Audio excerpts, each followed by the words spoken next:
En visitant le centre ici, j'ai découvert ce masque que la tradition des Ursulines attribue à Marie de l'Incarnation. Et donc, comme j'ai déjà travaillé en collaboration avec Philippe Charlier, qui est médecin légiste et donc spécialiste de la reconstitution de corps anciens, je me suis dit que ce serait intéressant de reconstituer le visage de la personne qui se trouve derrière ce masque, mais aussi de déterminer avec certitude, si possible, qu'il s'agit bien de Marie de l'Incarnation, parce que ça, on n'en est pas sûr.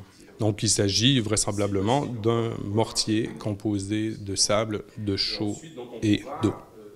Donc là, on va réussir, ça c'est certain, à reconstituer le visage de la personne qui se trouve derrière ce masque. Mais aussi, on va essayer de déterminer la date, le plus exactement possible, la date à laquelle ce masque aurait été fabriqué. En parallèle, moi, je vais continuer l'enquête historique, c'est-à-dire travailler dans les archives pour essayer de savoir le plus d'éléments possible sur le moment de sa mort, qu'est-ce qui s'est passé, parce qu'on sait qu'elle a été déposée dans un caveau, qu'elle en a été ressortie pour qu'un peintre puisse la peindre. Donc je vais essayer de continuer l'enquête à ce niveau-là pour essayer d'en ressortir un maximum d'éléments. Et également travailler un peu sur les portraits que l'on a, ceux avec lesquels on a le plus de certitude qui sont bien de Marie de l'Incarnation et qui ne sont pas des œuvres d'imagination. Et on va comparer le résultat de ce qu'on obtiendra ici avec les portraits aussi. Donc tout ça pour essayer de déterminer si cette personne est Marie de l'Incarnation ou pas. Si tout se passe bien, on espère que d'ici la fin janvier 2020, on aura la reconstitution numérique du visage de la personne sur laquelle on a apposé ce masque. Madame Monroe, vous n'avez pas beaucoup de représentation de la fondatrice du monastère. Non, en effet.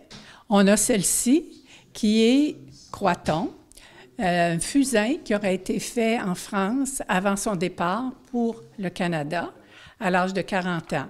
On a aussi ce portrait d'elle à sa mort, qui a été fait vraiment à son décès par un peintre qui aurait été demandé par le gouverneur, Hugues Pommier. Ce masque a été trouvé dans un grenier, dans une valise en loup marin, avec des moules qui servaient à faire d'autres objets.